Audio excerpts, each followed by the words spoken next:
मध्ये कोणतरी एक जिंकणार आहे आणि 7 जण या ठिकाणी हारणार आहे. हारणाऱ्याने खचायचं नाही आणि जिंकणाऱ्याने हुरळायचं नाही, कारण पुढे अजून सेमी आहे. सेमीला सुद्धा आपल्याला लढत द्यावी लागणार आणि मग फायनल साठी पात्र होणार आहे.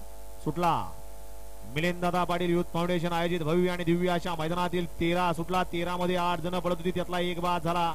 आता 7 जण पळतायत. 7 जणांच्या लढत चालू आहे. इकडे 3 नंबर वरती गाडी पळतीये भोरकरांची आणि त्याच्या पुढे सुंदर अशी गाडी पळतीये आणि निर्वाद वर्चस्व पटकवला वाठार कॉलनीकरांनी.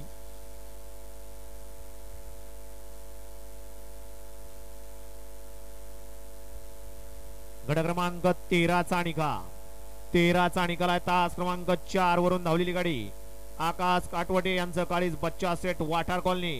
या गाडीचा 1 नंबर आला. विजयबल गाडी मालकाचा, त्यावरती बसणाऱ्या चालकाचं अभिनंदन आहे. गाड्या सोडून येणार बाहेर निया. सुंदर अशी गाडी पाहिली आता बच्चा सेटची आणि त्या जोडीला कोण पाहलो? बिस्लरी पाला. बिस्लरी पाला कर्जतकरांचा आणि बच्चा सेटची सुंदर